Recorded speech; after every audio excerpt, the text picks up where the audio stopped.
We continue our journey to our fifth African island nation, to the idyllic islands of Sao Tome and Principe in the Gulf of Guinea, off the western equatorial coast of Central Africa. It consists of two archipelagos around the two main islands of Sao Tome and Principe, about 150 kilometers, 93.21 miles, apart, and about 250 and 225 kilometers, 155 and 140 miles, off the northwestern coast of Gabon, on the west side of the African continent. With their pristine beaches, emerald forests, and charming colonial towns, these islands offer a tranquil escape from the hustle and bustle of everyday life. With a population of about 202,000, Sao Tome and Principe is the second smallest and second least populous African sovereign state after Seychelles. It is also the smallest Romance-speaking country outside of Europe in terms of population and area. Gradually colonized and settled throughout the 16th century, they collectively served as a vital commercial and trade center for the Atlantic slave trade. The rich volcanic soil and proximity to the equator made Sao Tome and Principe ideal for sugar cultivation. Followed later by cash crops such as coffee and cocoa, the lucrative plantation economy was heavily dependent upon enslaved Africans. Cycles of social unrest and economic instability throughout the 19th and 20th centuries culminated in peaceful independence in 1975 and remained one of Africa's most stable and democratic countries. According to 2023 VDEM democracy indices, Sao Tome and Principe is ranked 56th electoral democracy worldwide and 5th electoral democracy in Africa. It is a developing economy with a medium human development index. There are few distinct ethnic groups on Sao Tome and Principe, including the Luso-Africans, descendants of Portuguese colonists and African slaves brought to the islands during the early years of settlement, also are known as Filhos da Terra, or Children of the Land. The Foros are descendants of freed slaves when slavery was abolished. You have the Angolares, descendants of Angolan slaves who survived a 1540 shipwreck and now earn their livelihood fishing.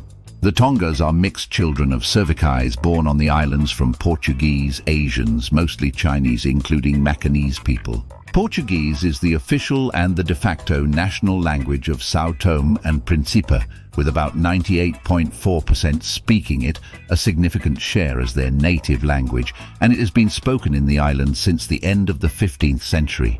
The cervicais are contract laborers from Angola, Mozambique, and Cape Verde, living temporarily on the islands. Restructured variants of Portuguese or Portuguese Creoles are also spoken. Foro, a Creole language, 36.2%, Cape Verdean Creole, 8.5%, Angola, 6.6%, and Principense, 1%. French, 6.8%, and English, 4.9%, are foreign languages taught in schools. The people of Sao Tome and Principe are predominantly of African and Mestizo descent, with most practicing Christianity. The legacy of Portuguese rule fused with African influences is visible in the country's culture, customs, and music, as well as on its architecture. Other than agriculture based on cash crops such as coffee, the main economic activities are fishing and a small industrial sector engaged in processing local agricultural products and producing a few basic consumer goods. The scenic islands have potential for tourism, and the government is attempting to improve its rudimentary tourist industry infrastructure. One of the reasons to visit the island is because of its reputation of being the African Galapagos. And stay tuned to discover the place where you can literally stand in the middle of Earth. The remoteness has helped preserve its lush, biodiverse wilderness as species evolved in splendid isolation over the course of 30 million years, resulting with over 25 native species of birds and 25 native species of butterfly, while the sea abounds with cetaceans and rare tropical fish. Sao Tome and Principe is home to more native species per square mile than the Galapagos Islands. In the smallest island of Principe, the forests are among the most biodiverse in Africa. It's not a surprise that UNESCO designated the entire island a biosphere reserve in 2012. Visiting the protected reserves of the islands is allowed only if accompanied by local guides, and given the park's remoteness, traveling as a small organized guided group is definitely the best and most affordable way to explore the island. You could trek the lush forest of Obio Natural Park, which covers about 30% of Sao Tome and Principe, 300 square kilometers, and the nation makes sure this sensitive and species-rich habitat is protected.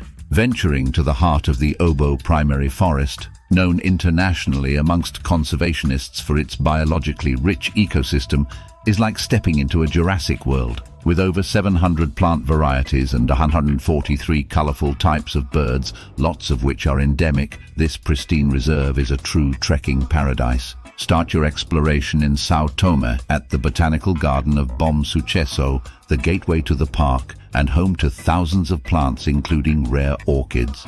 Discover the Camino Fugido Trail to Lagoa Amelia, an extinct volcanic crater surrounded by trees and filled with giant begonias. The humid temperatures in the islands will make any hike a sweaty one, but there are plenty of secluded natural pools for refreshing dips. Fly to Principe. Tiny Principe can be reached via small propeller plane. You will be overtaken by the vastness of the ocean highlights, realizing how isolated this second island is. Seen from the sky, Principe looks completely covered by lush wilderness plunging into the sea, with a magnificent topography of volcanic features and towering spires. Step into the equator with one foot in the northern and the other in the southern hemisphere when you explore the paradisiac Rolas Island, a tiny islet off the southern tip of Sao Tome. Rolas Island is located a mere 6 degrees longitude of the prime meridian line, making it the nearest landmass to the coordinates 0N00E. This means you are literally standing in the center of the Earth. The boat ride across to Rolas from Sao Tome takes just 20 minutes, but the views of the vast Atlantic and pristine beaches make for an exciting sailing adventure. If you're lucky, you may even spot humpback whales circling the island between July and October. Aside from the equator mark, Rolas Island also boasts a maze of jungle trails to explore on foot, a friendly local village with just over 100 residents and plenty of dreamy white beaches where you can swim in almost total solitude. Bliss. Witness endangered hatchling sea turtles make their way to the ocean. The archipelago of Sao Tome and Principe is an important breeding and feeding area for 5 of the 7 species of sea turtles in the world, including hawksbill and leatherback. Sadly, sea turtles have traditionally been killed for human consumption on the islands, which has affected the populations of these endangered species. However, recent joint efforts of local NGOs and local communities have been successfully guaranteeing the protection and monitoring of these endangered species, alongside developing awareness and promoting sustainable tourism within coastal communities. History is brought to life when visiting the old grandiose plantations, rocas such as Roca Agua Ize. Contemporary Sao Tome and Principe has a unique culture combining Portuguese and West African cultural traits. They infuse everything from music, dance, cuisine, as well as creative artworks displayed everywhere around the island. Savor the island's rich cuisine, which reflects the island's diverse culture. Despite the archipelago's remoteness, the abundance of fresh local products is astonishing. Local fish and seafood is the island's staple and served every day on the menu, accompanied by jackfruit, rice and fried plantains. You will also be able to taste the best stewed octopus, polvo, in most local eateries. Staple foods include fish, seafood, beans, maize and cooked plantain. Tropical fruits such as pineapple, avocado and bananas are significant components of the cuisine. The use of hot spices is prominent in Sao Tomese cuisine. Coffee is used in various dishes as a spice or seasoning. Prepare to be blown away by some of the highest quality coffee in the world at Museo Café and sublime chocolate produced by Diogo Vaz and Claudio Corallo, the latter often cited as the best chocolate maker on the planet.